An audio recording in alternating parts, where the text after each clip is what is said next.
Thanks. Well, we'll be recording this event for the benefit of those who cannot participate.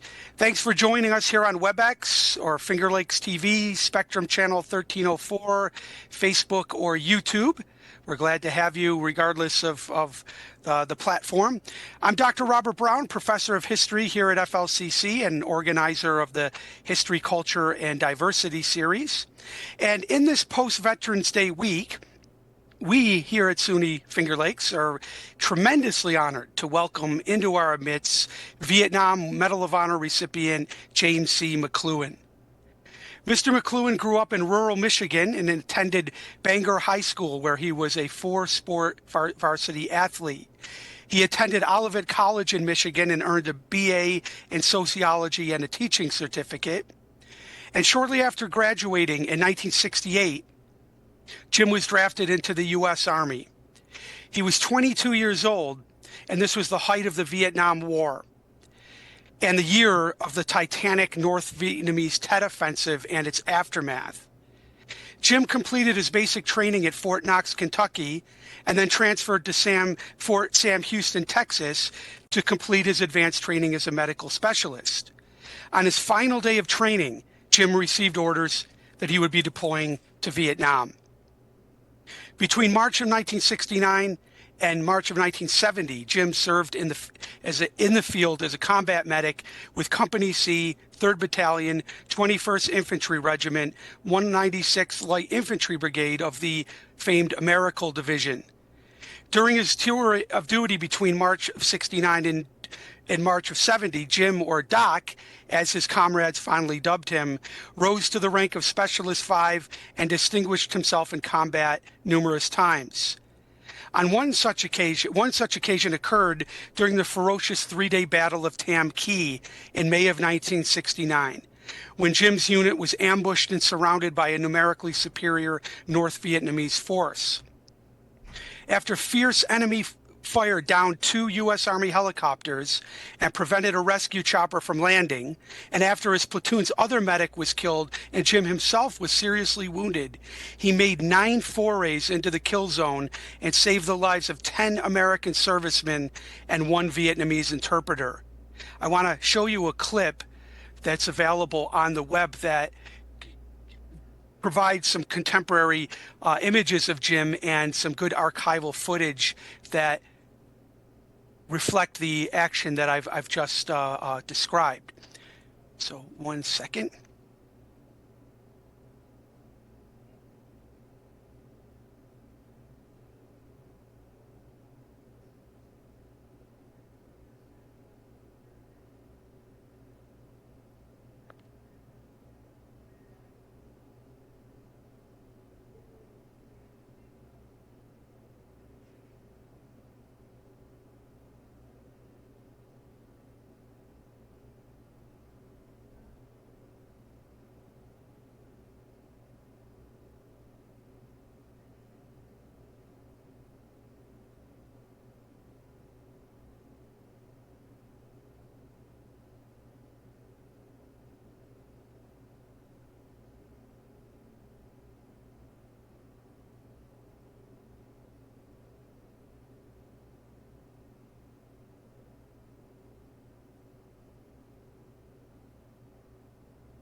Robert, if you're seeing it, we're not seeing it. Yeah, I'm not seeing anything. I'm sorry, nobody sees the video there? No, I don't see anything yet. You still have the same picture there that you had up in the beginning. Oh gosh, thanks for telling me. Cheryl, what do I need to do here? I would stop sharing what you're sharing now and just start over and share the Well, film. can you see it now? No. Why don't you just stop sharing what you're doing? Okay. There you go. Now just share again. All Makes right. it share the right screen if you have more than one. I see. Maybe that's what happened. There you Can go. you see it now? That's good. Yep. All Mhm. right. I'll just. And did you optimize for the video Oh, you mean full screen? Or and optimize your computer for the yeah, where was share that your again? computer audio? Gosh, You can try it, and if it doesn't work, we can stop it. okay, yeah, because I thought we sorted that. Yeah. Hopefully it'll work. All right, Okay. let's try Yep. this. Probably will. Okay, I'm just gonna go back a second here. Is that okay? Don't hear the audio. No audio? No audio. Yeah. So stop sharing that, and when you go to share it, share your computer audio. I apologize to everyone. We've we tried to sort this out ahead of time. So, okay, where is that on the screen? So just stop sharing up above. Uh,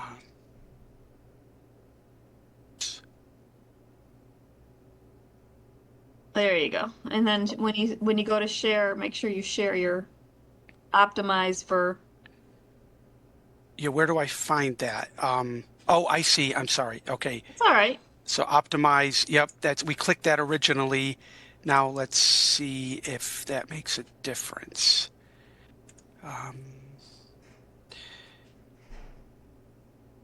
Okay. Okay, let's see. Guess I have to do this each time. Can you see it? Everybody see that now? Yep. The image? All right, let's try the sound. Where everybody's going. There and they you got go. Private All right, thanks. James McCloughan, Southeast Asia, Vietnam. And I'm thinking, he must have been wrong. He's got to be wrong. I'm staying here. I got initiated the very first day.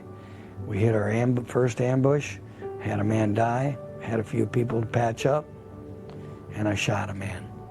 That's a lot to digest in your first day of knowing where you're at now and what you're going to be facing.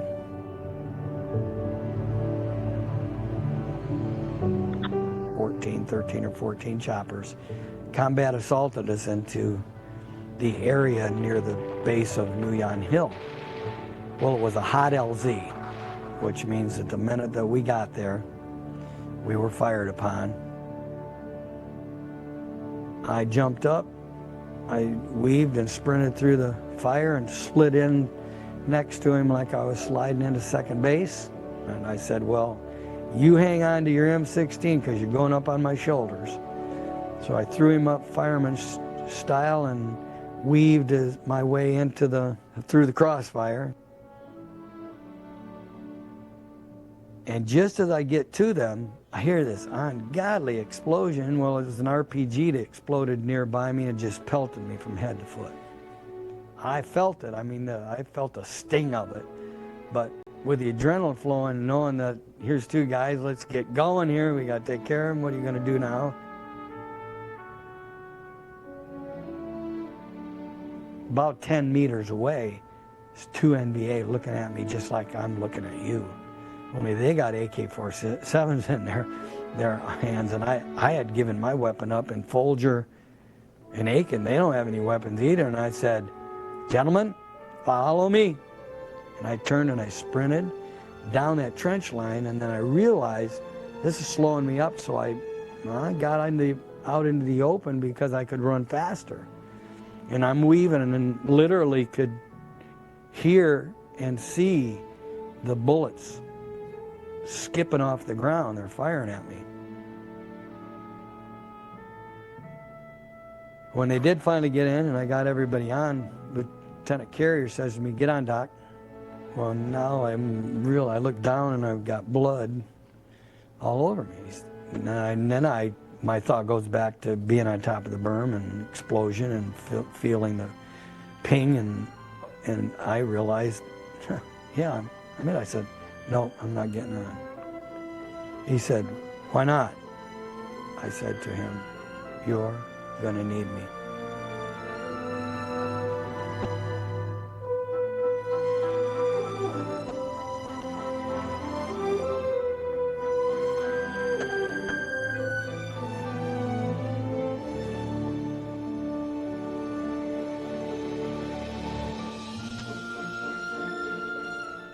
I said, well, I'll have to ask my boss. I can remember what he said. He looked at me, he said, what the hell are you still doing here? So I can't tell you the mixed emotions that I had taken my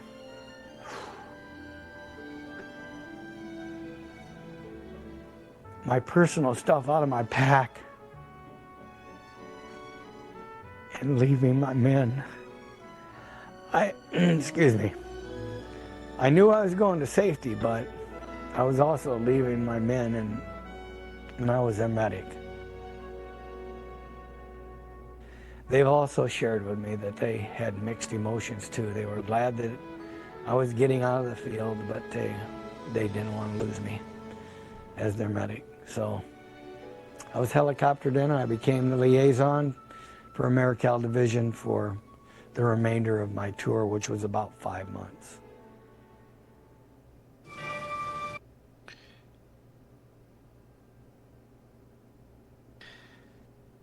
For his distinguished service in Vietnam, Specialist McCloughan received the Combat Medic Badge, 2 Purple Hearts, 2 Bronze Stars with the V device for Valor, the U.S. Army Valorous Unit Citation, the Vietnam Service Medal with 3 Battle Stars, the Vietnam Campaign Medal, the Republic of Vietnam Cross of Gallantry with palms and an oak leaf cluster, and most prestigious of all, the Congressional Medal of Honor, our nation's highest military commendation and recognition for valor. First established by an act of Congress during the Civil War, to qualify for the Medal of Honor, its recipient must, quote, distinguish himself conspicuously by gallantry and intrepidity, I can never say that, at the risk of his life above and beyond the call of duty. Since 1941, more than half of all Medal of Honors have been awarded posthumously, the requisite act of valor often claiming the life of its recipient. Of the 2.7 million members of the U.S. Armed Forces who served in the Vietnam War, only 261 received the Medal of Honor. Currently, there are only 65 living Medal of Honor holders, and that includes for all conflicts. The Medal of Honor is presented personally to its recipient by the President of the United States.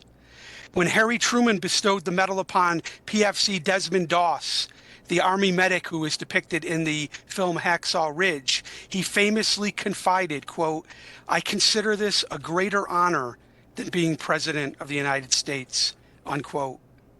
Specialist McCloughan received his Medal of Honor from President Trump in 2017, and I would like to show you a couple minutes from that very august ceremony.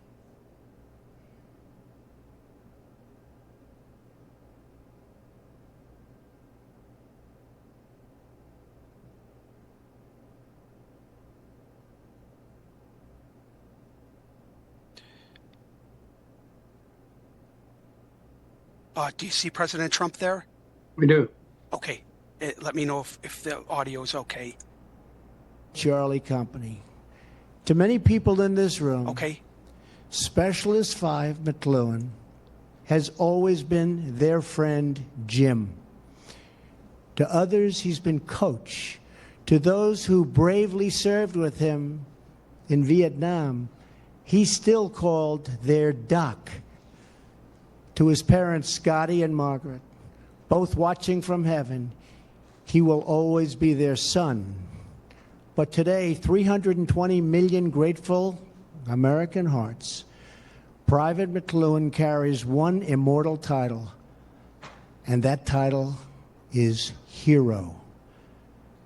Specialist 5 McCloughan, we honor you, we salute you, and with God as your witness, we thank you for what you did for all of us.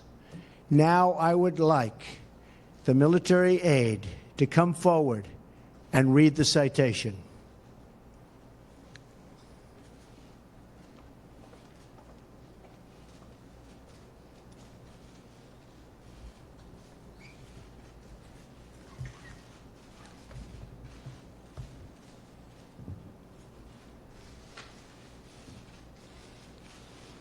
The President of the United States of America.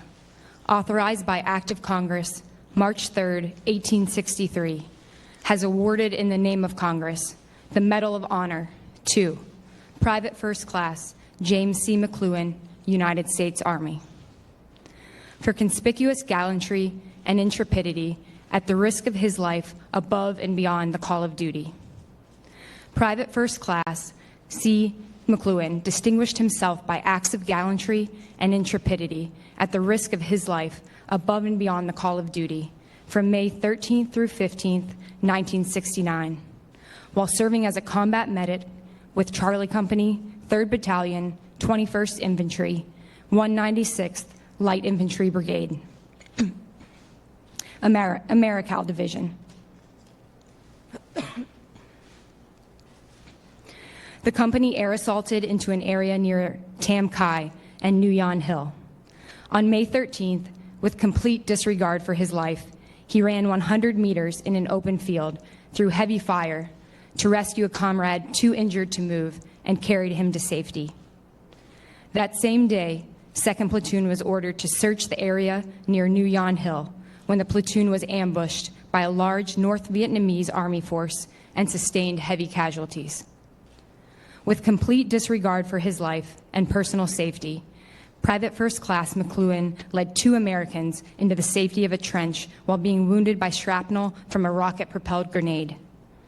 He ignored a direct order to stay back and braved an enemy assault while moving into the kill zone on 4 more occasions to extract wounded comrades. He treated the injured, prepared the evacuation, and though bleeding heavily from shrapnel wounds on his head and entire body, refused evacuation to safety in order to remain at the battle site with his fellow soldiers, who were heavily outnumbered by the North Vietnamese Army forces. On May 14th, the platoon was again ordered to move out towards Nguyen Hill. Private First Class McCloughan was wounded a second time by small arms fire and shrapnel from a rocket-propelled grenade while rendering aid to 2 soldiers in an open rice paddy. In the final phases of the attack, 2 companies from 2nd North Vietnamese Army Division and an element of 700 soldiers from a Viet Cong regiment descended upon Charlie Company's position on 3 sides. Private First Class McCloughan, again, with complete disregard for his life, went into the crossfire numerous times throughout the battle to extract the wounded soldiers, while also fighting the enemy. His relentless and courageous actions inspired and motivated his comrades to fight for their survival.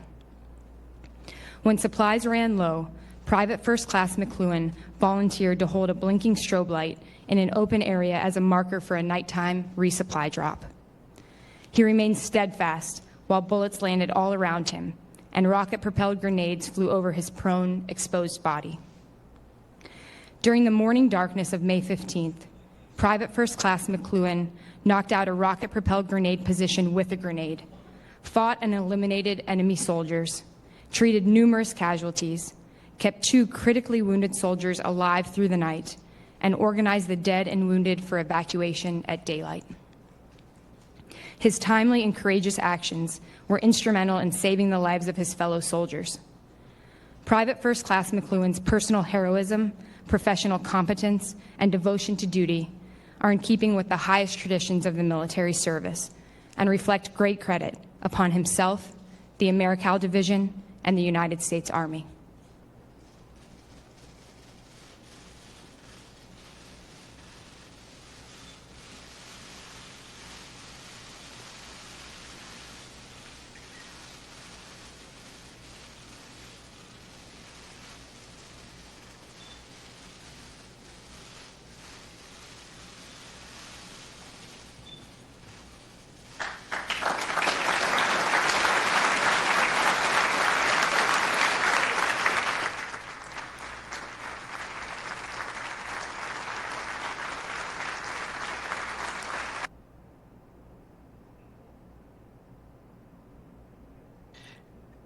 After returning home in 1970, Jim earned a master's degree in counseling and taught psychology and sociology at South Haven High School, Michigan, for 38 years. He was also a much-loved coach at South Haven and was selected to referee 18 Michigan wrestling state finals. He has been inducted into multiple athletic halls of fame, including the Michigan High School Baseball Coaches Hall of Fame, the Michigan High School Baseball Coaches Hall of Fame, baseball and football. Sorry, I hope I didn't mix those up. The Michigan High School Coaches Hall of Fame and the National Wrestling Hall of Fame.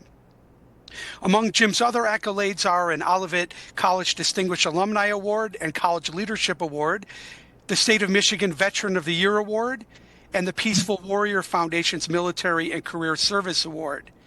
In 2017, Jim was inducted into the U.S. Pentagon's Hall of Heroes.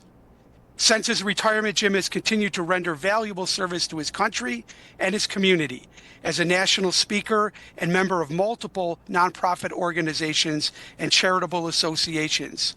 Jim serves as the vice president of the Congressional Medal of Honor Society, and he also chairs the Society's Citizen Awards Committee and its Valor Outreach and Character Development programs. Jim resides in Saugatuck, Michigan with his lovely wife, Cherie, to whom I am immensely grateful for helping to organize this event. Could not have happened without her. They have 4 adult children, 7 grandchildren, and 1 poodle.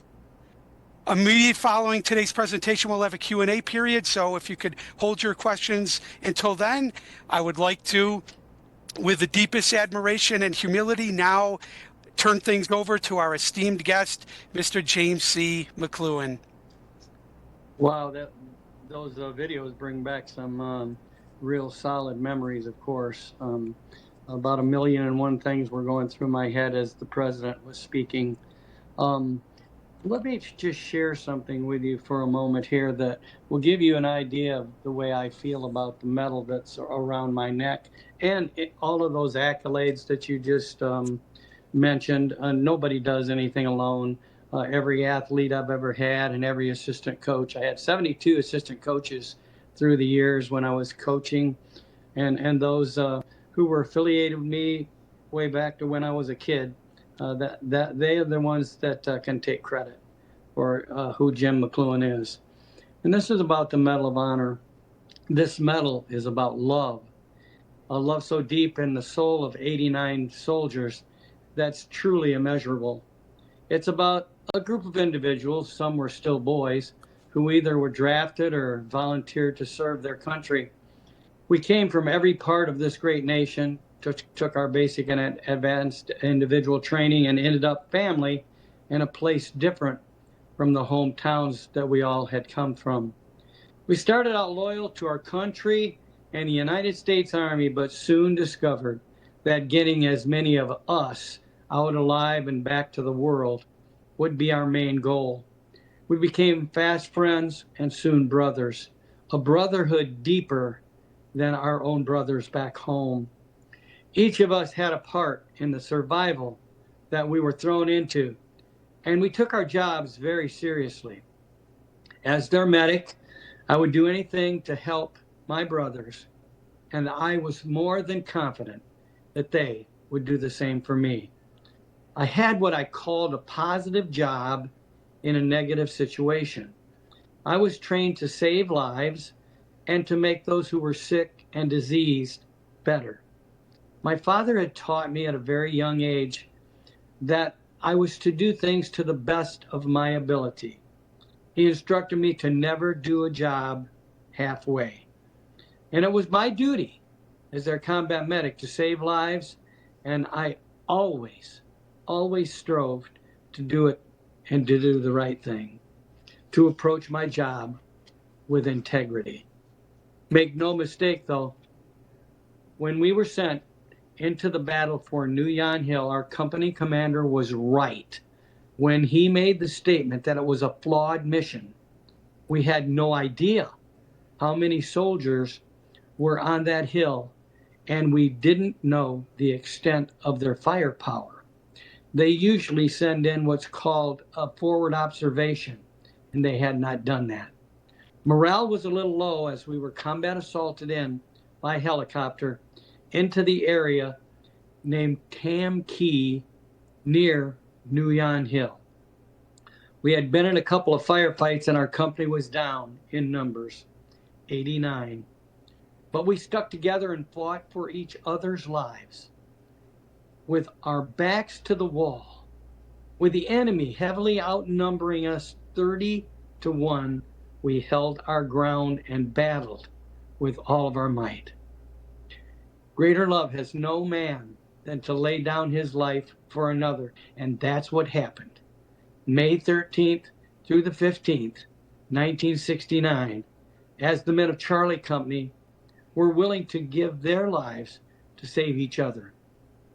In 48 brutal hours, we lost 12 men.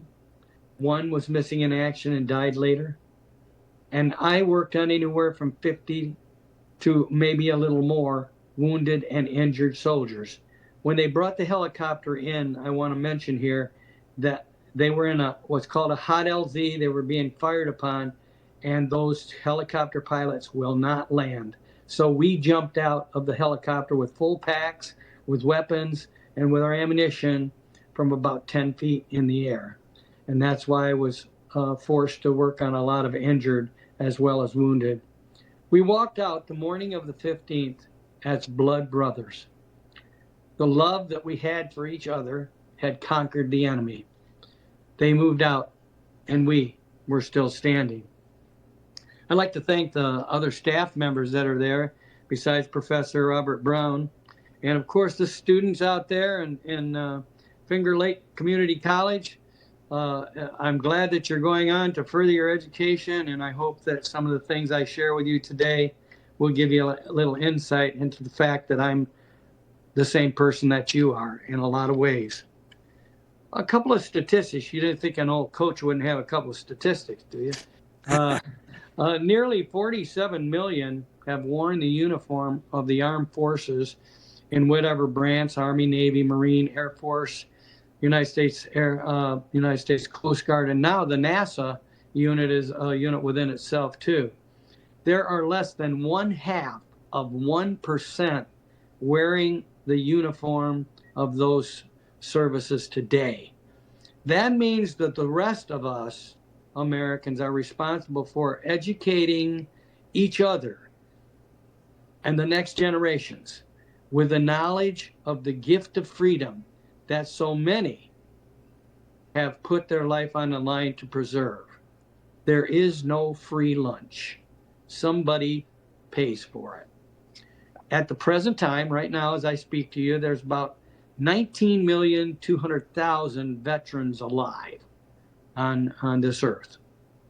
And they're dying at a rate of 1,700 a day. And 22 of those are by suicide, taking their own life. We must pledge to know and tell the stories of our veterans and the wars these men and women fought for. You know, you never should forget your roots. I know I have never forgotten where I was raised and the things that happened to me along the way. Let me give you just a brief summary of my roots. I came from a very modest beginning. We weren't poor, we just didn't have any money. That's the way I put it. We didn't have electricity till I was 5. We didn't have running water until I was 8. There was a two-holer. For those that don't know what a two-holer is, talk to a few older people. It's a toilet out back, one of those that you get to enjoy at a concert, only mine was made of wood.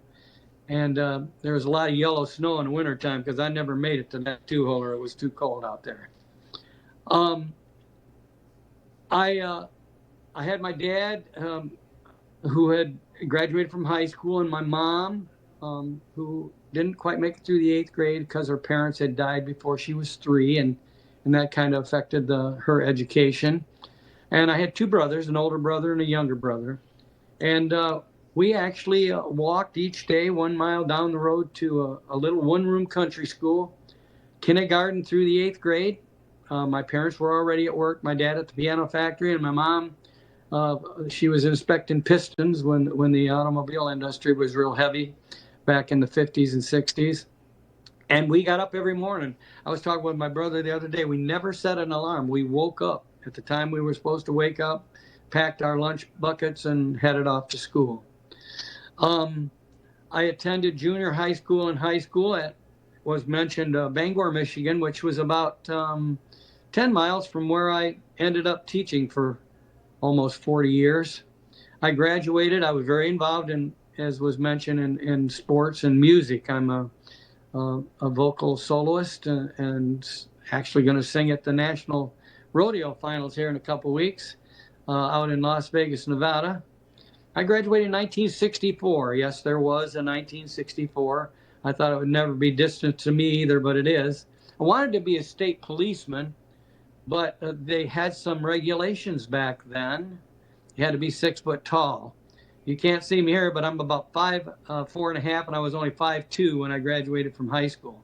So I decided, well, I'll try one of the academies, and I was a top candidate from 10 states for the Naval Academy, and that didn't pan out because they found out was red-green colorblind, and since you they do all the communication on the ships with red, green, and white flags, they didn't think that would be too good for me to be out there trying to guess what they were saying.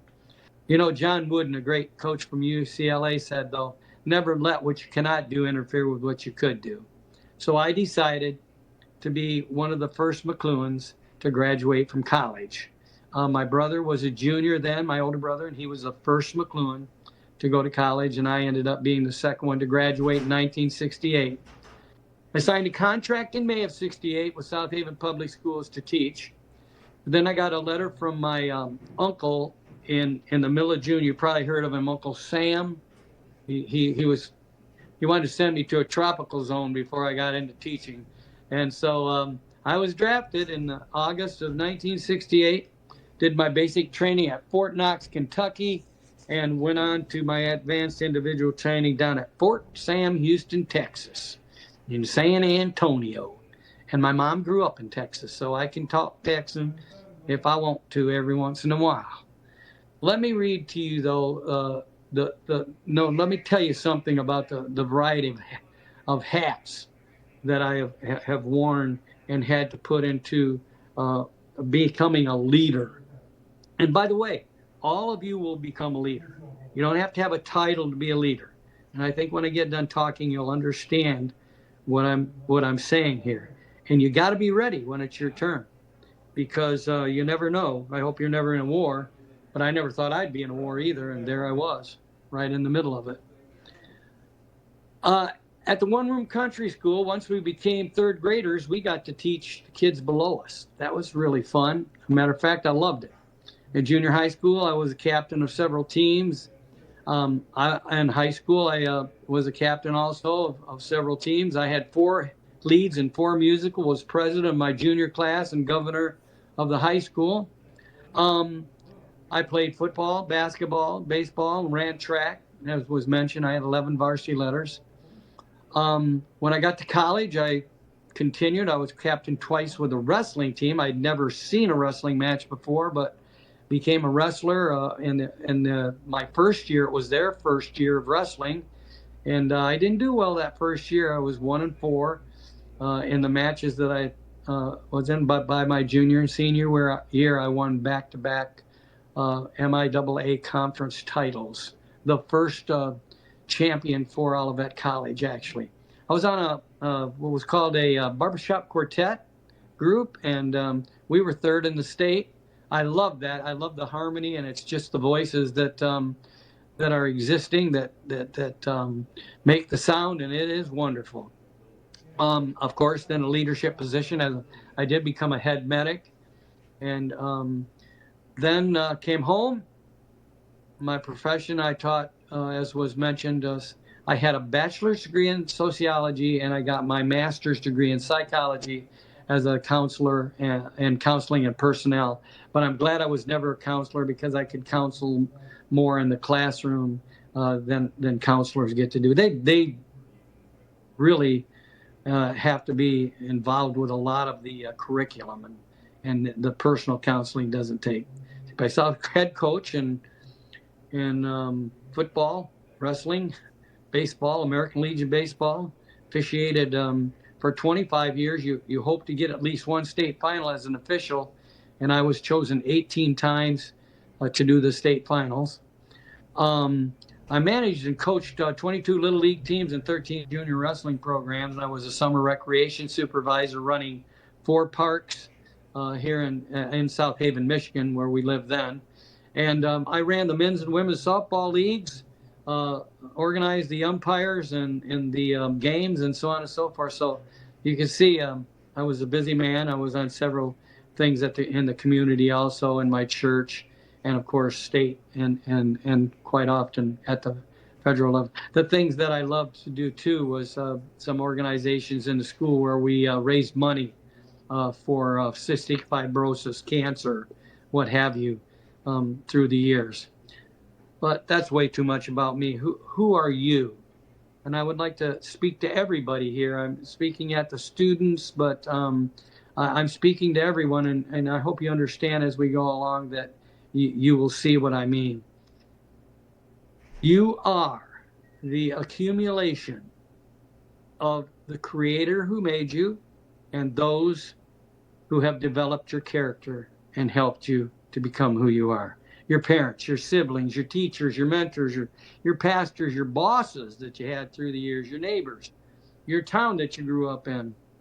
And now, Finger Lake Community College will continue to build your character. Who you are is where you were when. We showed a video, my wife and I both showed that video. And think about it. Who you are is where you were when. I just mentioned it. The hometown you grew up in and all those people who surrounded you. So that means also who you were with.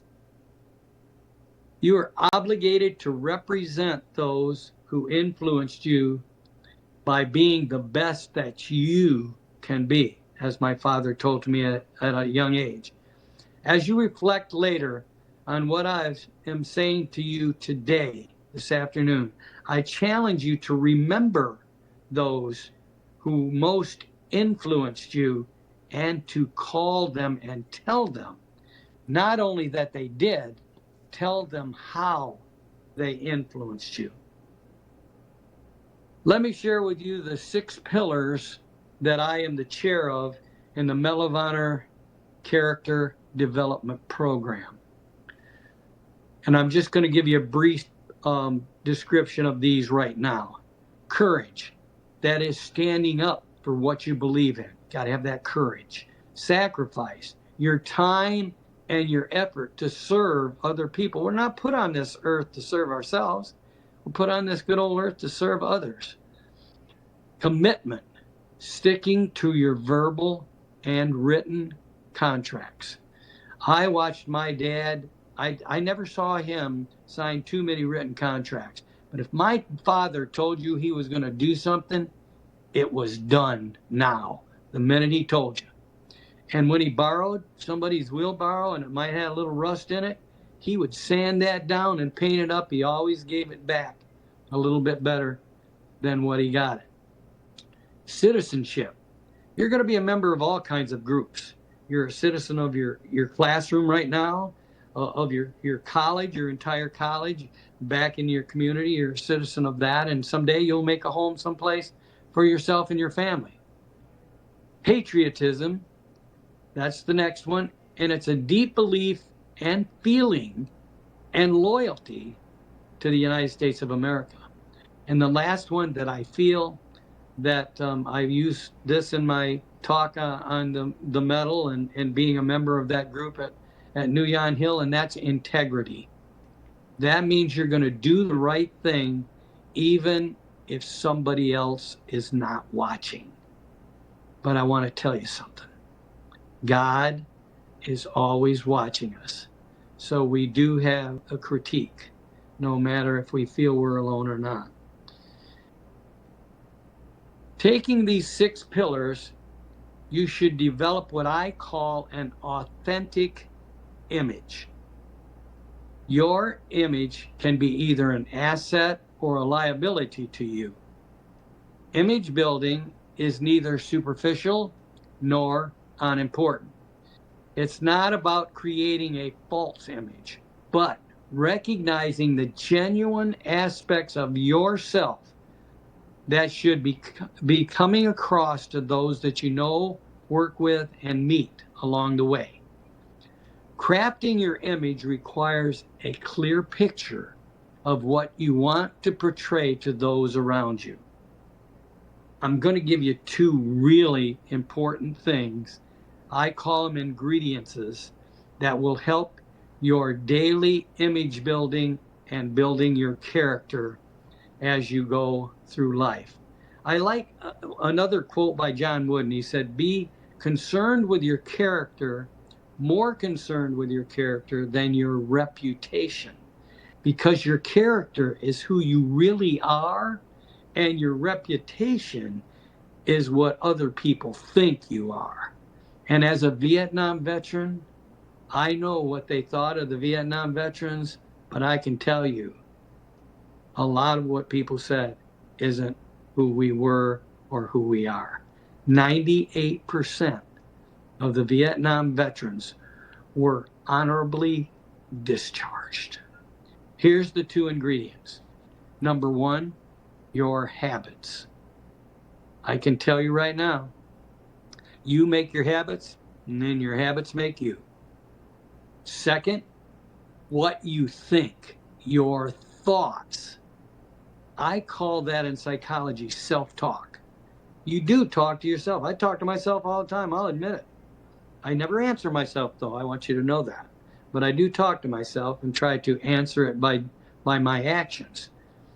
That self-talk is also known as your attitude. They say, you got an attitude. Well, that means that what you're thinking is coming through loud and clear, and you better straighten it out, because attitude, I've never heard it. Well, I take that back. I have heard it in a lot, but you got a good attitude. I've heard it in a positive way, but most of the time when somebody tells you got an attitude, they mean that there's something you need to fix. I like a definition by a priest for attitude. Your attitude is the father of your actions. It's the father of what you think, what you say, and what you do. Paul Harvey, page 4. If you don't know Paul Harvey, that's okay too. I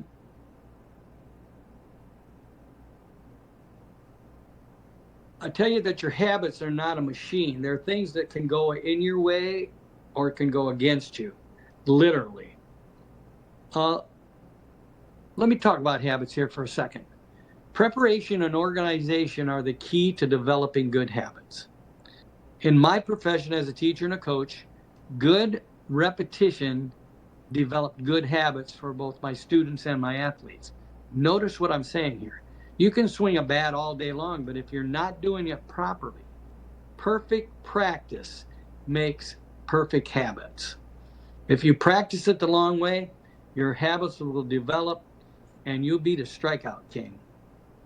So make sure that when you're developing things in your character building and authentic building of your image, that you're doing it as perfectly as you possibly can. None of us are perfect. Malcolm Gladwell, in a book called The Outlier, said that once you've done something 10,000 hours, you'll become successful at it. I've seen athletes who are not as talented as other athletes, but they work hard at it, and they become very successful, many times defeating an athlete that's far superior to them in God-given talent, but they worked hard at it, and they put that 10,000 hours to work. I'll never be a good golfer, by the way. I only started about 6 years ago, and so I don't have 10,000 hours left to develop into being a great golfer, but I love the game. So, number 2 in that ingredients I want to take a little time on, and that's your thinking. Really, really important in your character development is your thinking. This is biblical. As a man thinketh, so he doeth. That said, your Creator said that. It was His words. They find that these serial killers and people that do terrible things, they think about doing those terrible things so much that they eventually end up doing it. We talk, to show how important your thinking is, we talk at 25 words a minute, as I'm talking to you at about 25 words a minute. We think at 525 words a minute. And you, as you're listening to me, are thinking at anywhere from 1,000 to 3,000 words a minute, because you're thinking how whatever I say applies to you, maybe something that happened. Oh, I remember that, and so on and so forth. Let me tell you a story about having good habits and then thinking in the proper way. I was at a middle school, 6th, 7th, and 8th graders in Zeeland, Michigan. And I was supposed to sing an opening number, take 5 minutes on that, then speak for 45 minutes, and then have question and answer. When I got there, their principal told me that they didn't have school that afternoon, so they were rotating their classes. Could I do that 3 times? Well, I never turned down a challenge, so I had spoken to the 8th graders and the 7th graders. They were all down in front of me, and now it was my time, and I was at the end of speaking to the 6th graders. And a lady at the back of the room, I presume she was a teacher, said, "We have time for one more question." And a little girl bounced up off to my right. And she looked me deep in the eyes and said, "Have you ever killed anyone? And how did it make you feel?" Well, let me tell you what. 525 words went rushing through my head. And I don't know why she asked the question. She wasn't snide about it. She was very serious and very innocent about the way that she asked me the question. And I looked at her and I said, "Honey," I said to myself, I got to tell you that. Tell her the truth. Tell her so she understands, but leave her on a positive note. And I looked at this little girl and I said, "Honey, that's the worst thing about war. Sometimes you have to take somebody else's life so that they won't take yours. But I've never been proud of it. And it will bother me my entire life that I took somebody's brother, somebody's son, somebody's dad, somebody's husband, somebody's uncle, and somebody's friend." But I was a medic. Every once in a while, we would wound the enemy, and I got to patch them up, make them feel good, and make them feel better, and keep them alive. So I told her the truth. I hope I told her so she would understand, and I left her on that positive note. So it's very important what goes into and absorbs into your brain, those thoughts. Let me tell you how deep thoughts can be.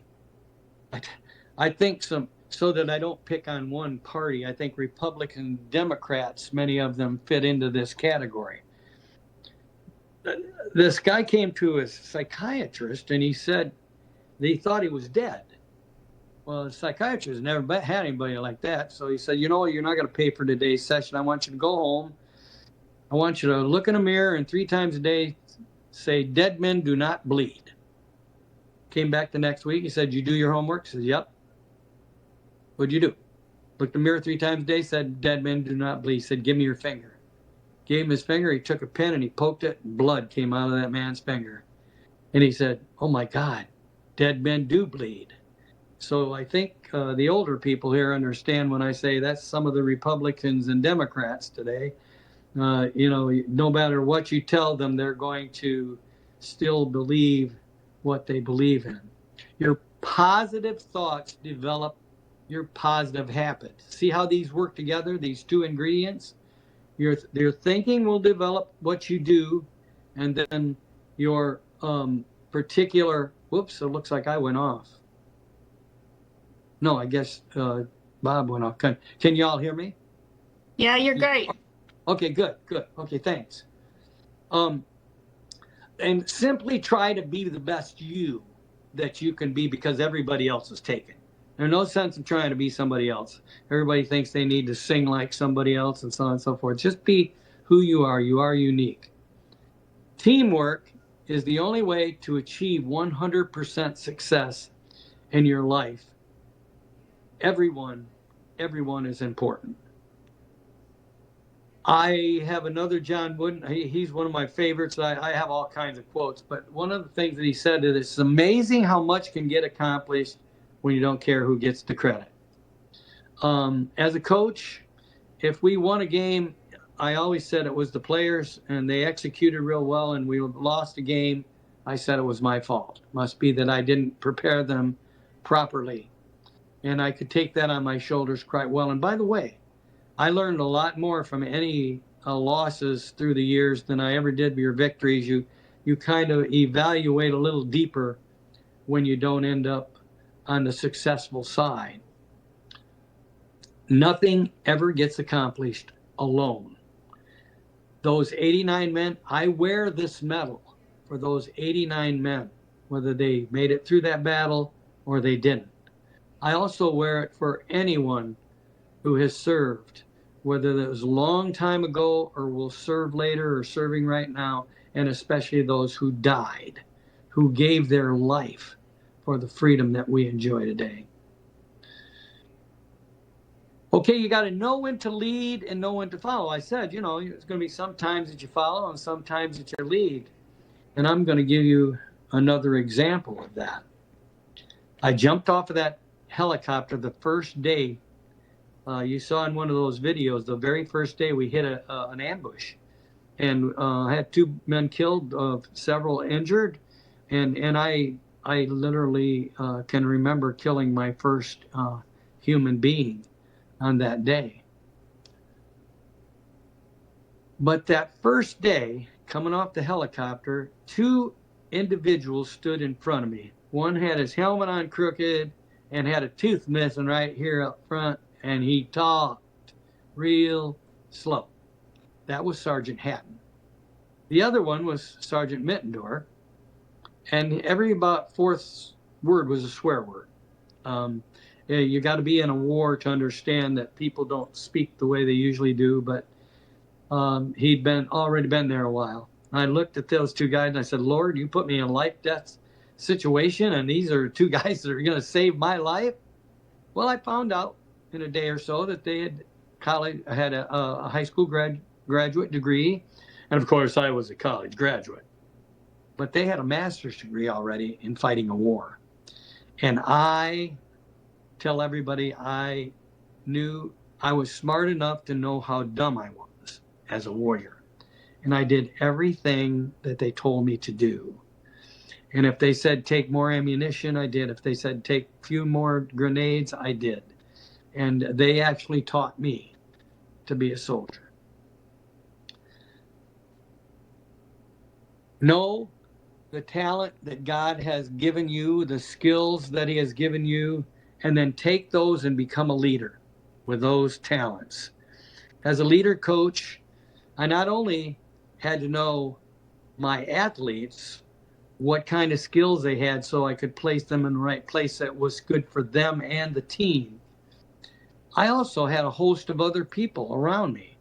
And you're going to find that in your life too. Not only in the situation that you're in, and the people who are in that situation with you, you've got to know who those key people are around you. I had to know my parents. I had to know what the teachers that had my student athletes, of the trainer. I worked with the trainer to make sure that he knew who was injured and not. Assistant coaches, of course, and what they needed to do to make the team a top-notch team.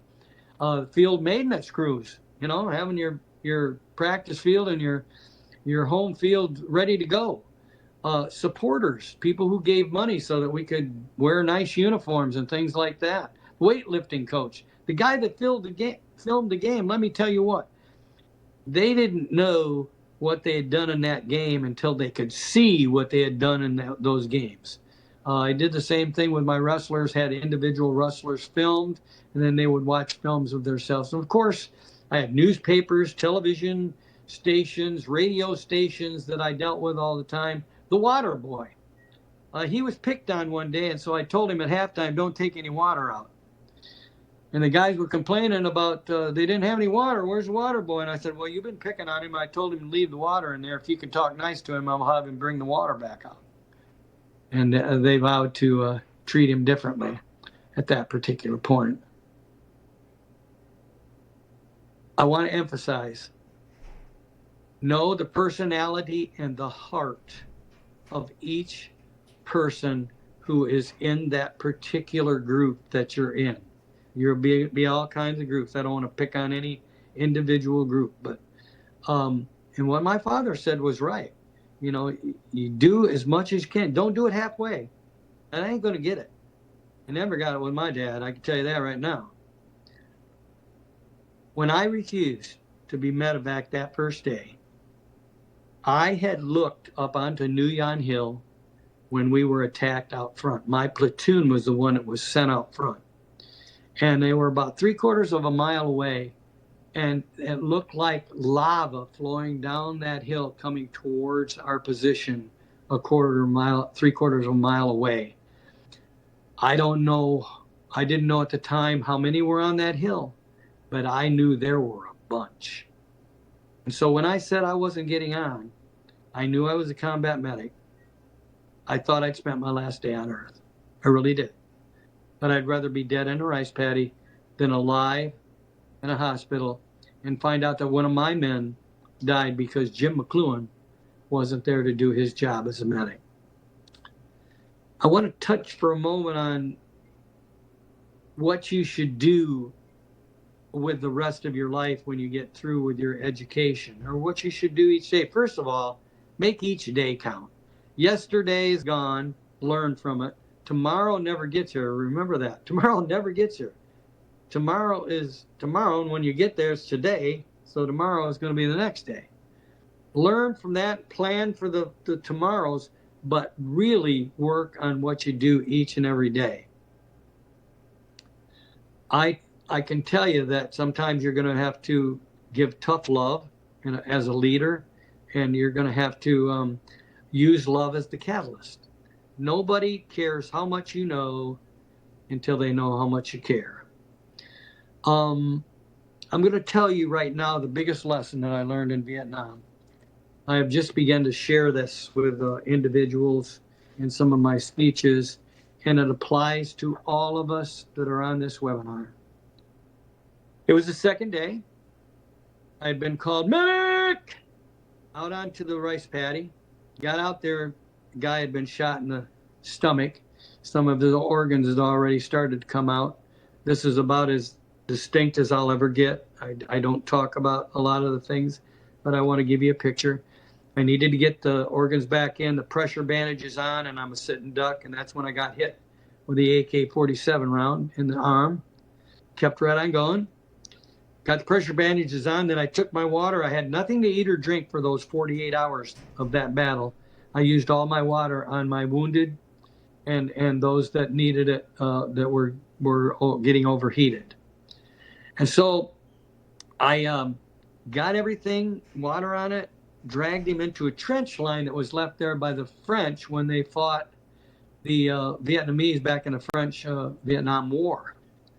And I'm trying to think, how am I going to carry this guy out? I can't throw him over my shoulder like I do any other wounded soldier, or everything that I just did will become undone.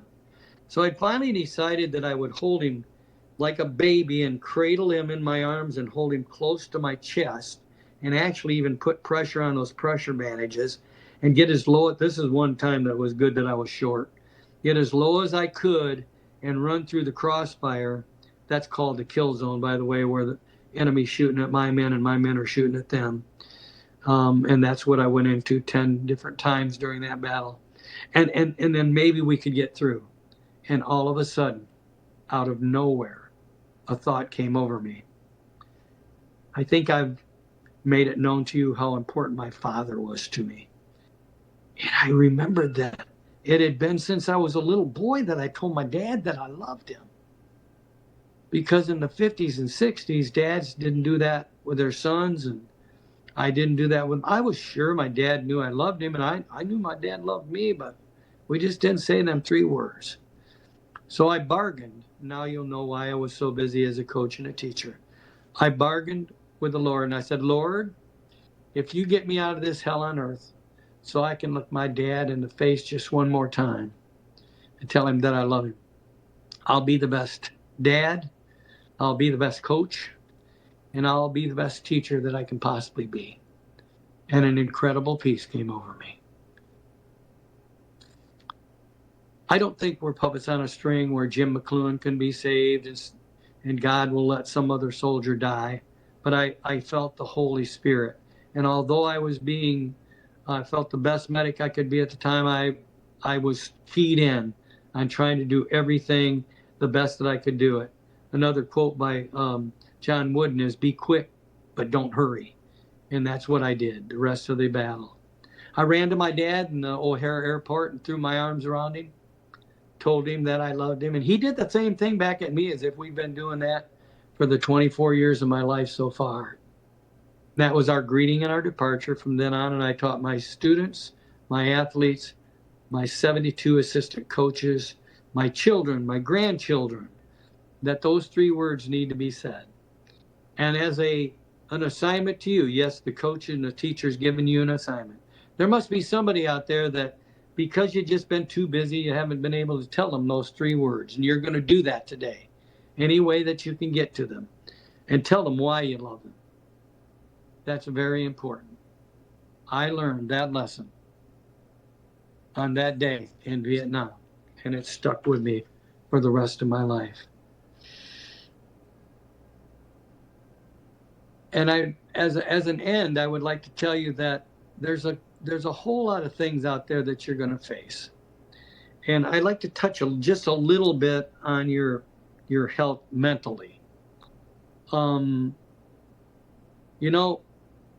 22 of those lives that are being taken by veterans are very valuable lives. I want you all to know that somebody loves you. Your Creator loves you for sure. But there's lots of people out there that love you. And there are people out there also that can help you. I always say, be a best friend and have a best friend. Somebody that you can say, my dad was my best friend. I could tell my dad anything and know it was between the 2 of us. And I've had best friends along the way too, in my coaching career and teaching career as well. If you have strong faith, find somebody in your church, that you can share with. We will have down times. By the way, my job, or I should say, thing that I wanted to do when I came home, because everybody had prepared me for Vietnam, was to prepare my students and my athletes for their Vietnam. Their Vietnam might be failing a class that they really needed, their girlfriend saying she didn't love them anymore, really not getting into the school that they wanted to get into, downsizing and losing their job later on in life, a hurricane coming through like came through Florida here recently. Whatever their Vietnam was, I wanted to build that character that we've been talking about, build that self-image, to be a confident person, and to be able to take the characters that I mentioned in the character development program and use them in their own special way. Know this: if you cut your leg, you'd go and see a doctor. If you have some thinking, that stinking thinking, I call it, going on, go to a best friend, go to a minister, go to a professional. I went to one in 2009. Finally, I had retired. I stayed busy, not only because I loved it and I promised the Lord I would be the best that I could possibly be, but it took my mind off of anything that I had seen in Vietnam. And I saw things that the common soldier doesn't see. Many times when a medic was called, I was the only one to go to the scene of the accident.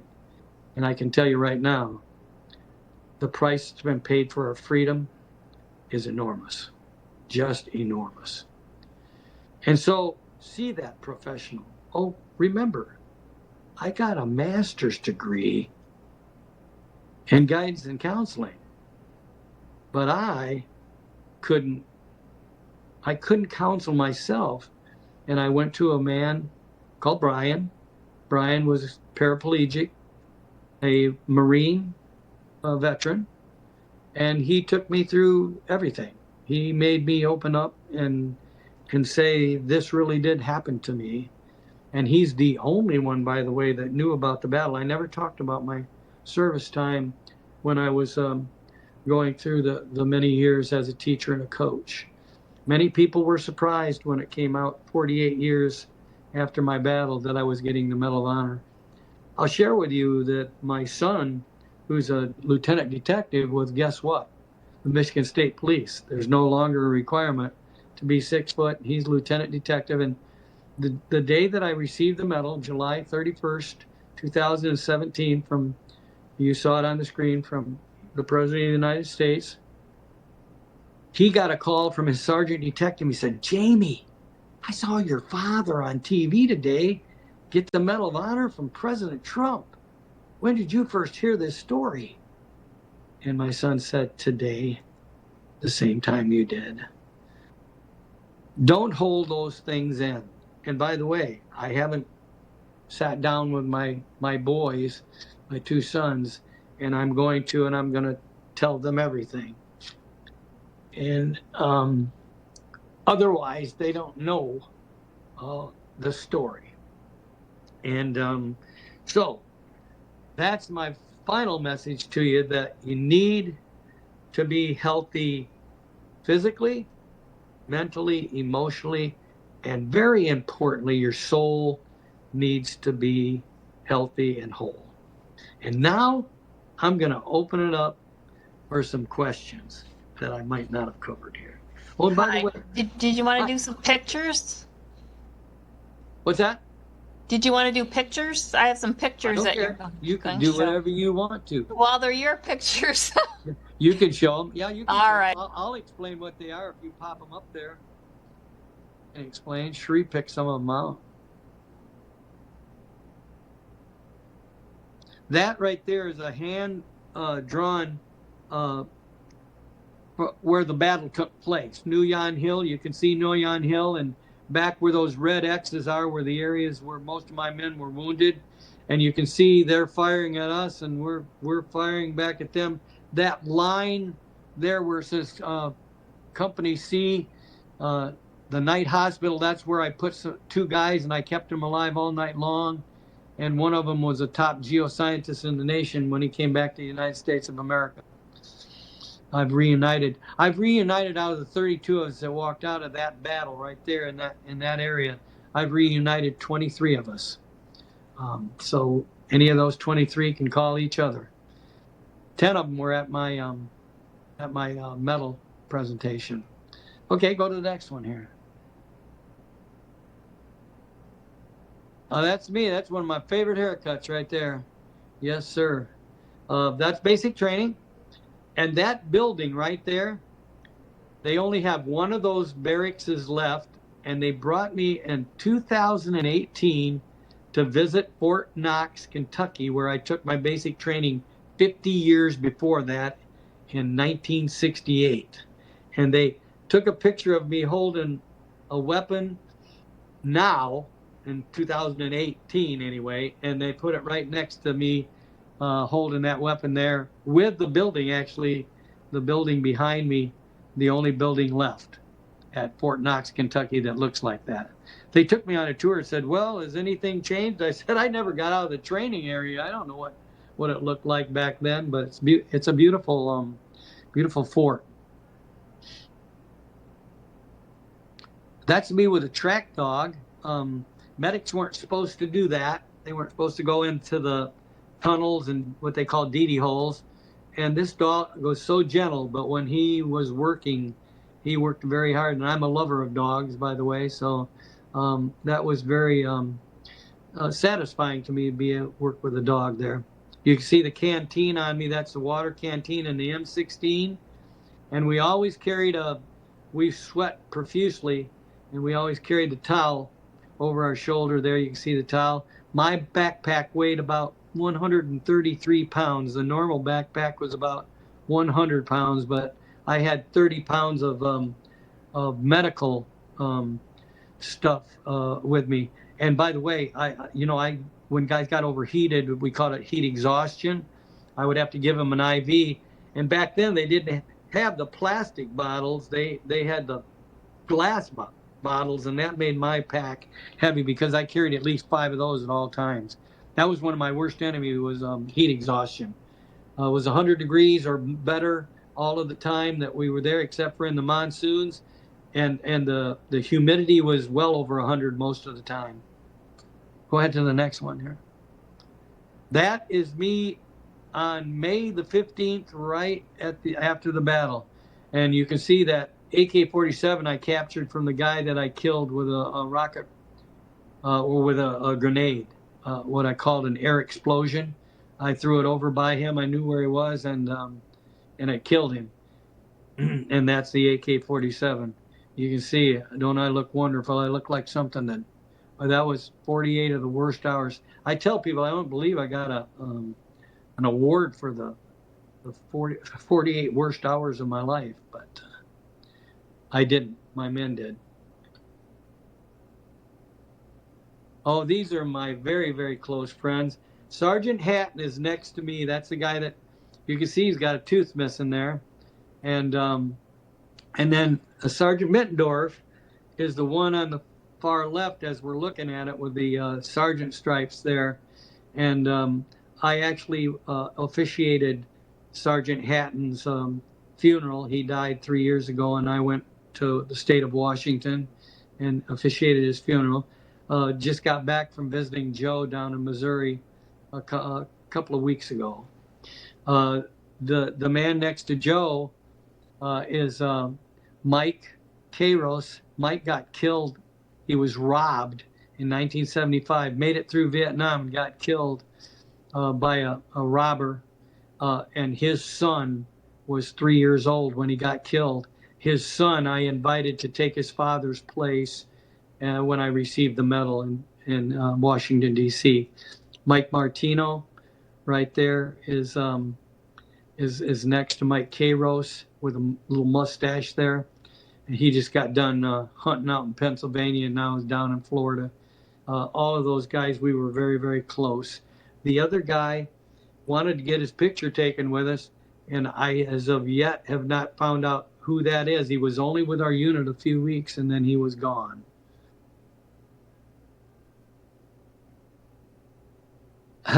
That's the dude with a six-pack.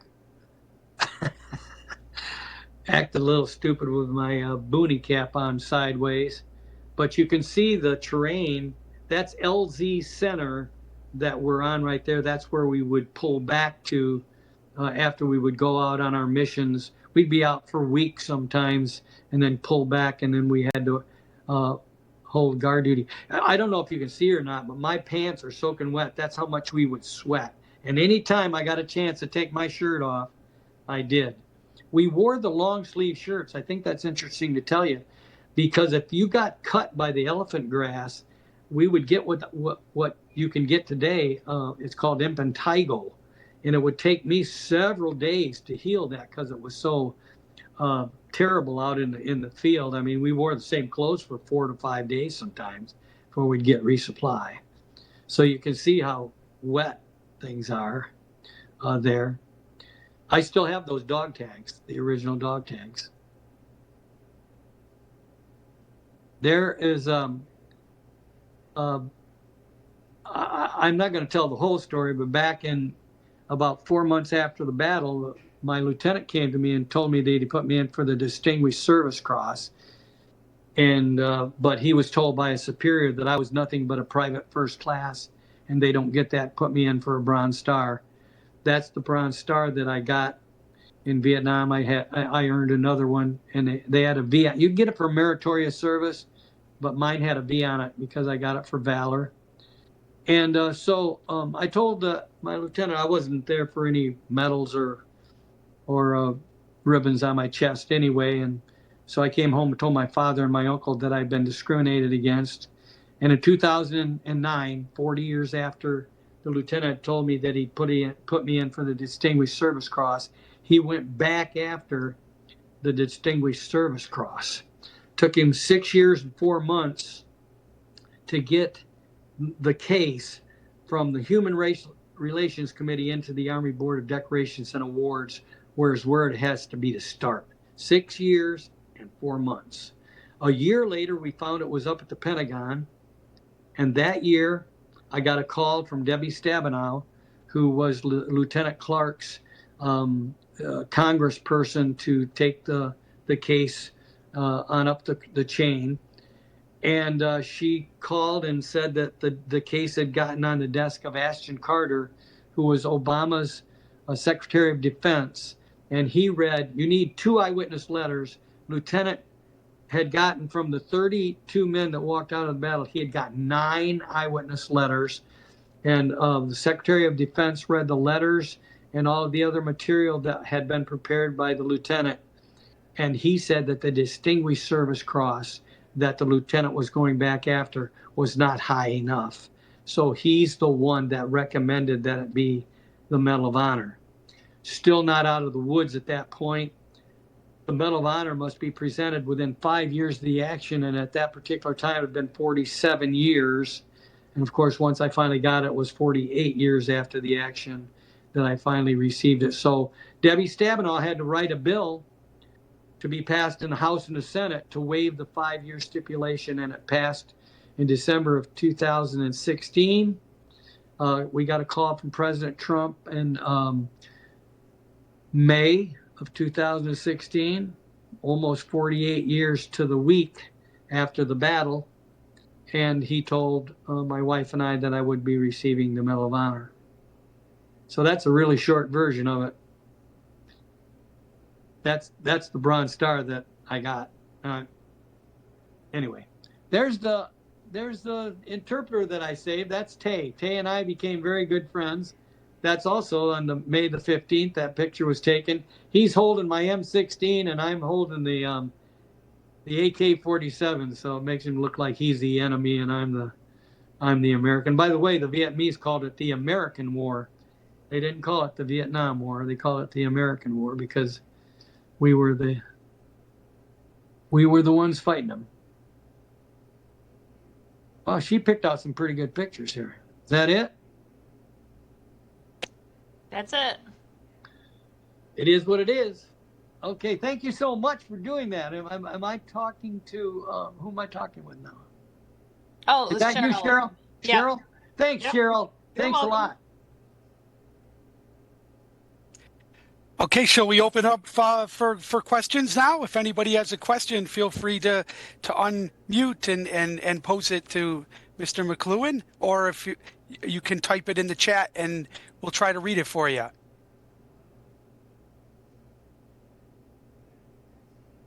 There is one in the chat already and sort of connected with what you just related.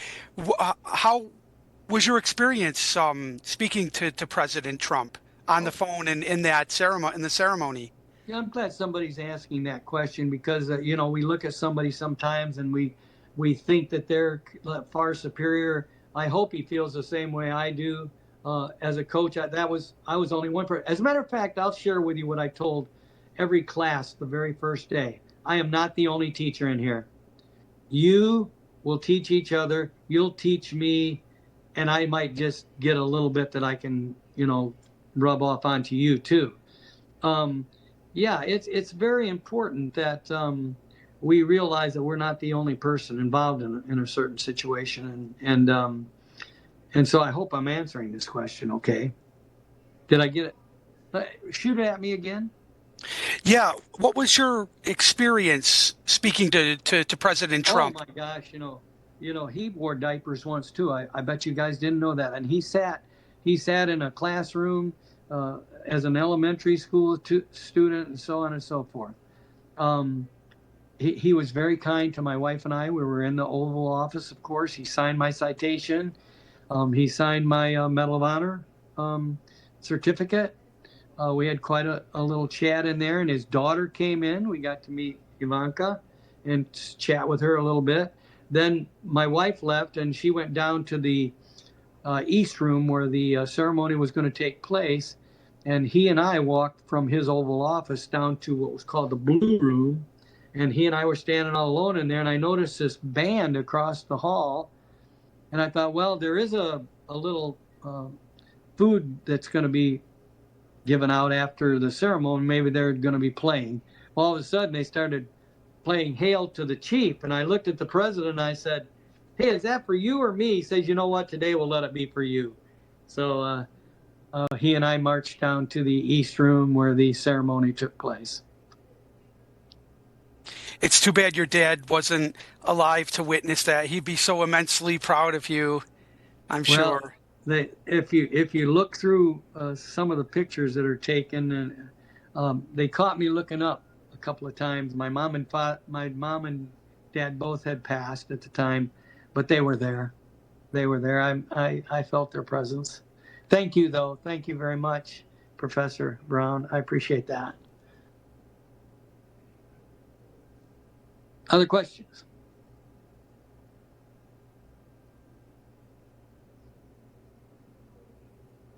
Remember, the only dumb question is the one that isn't asked. That's what the sergeant used to tell me.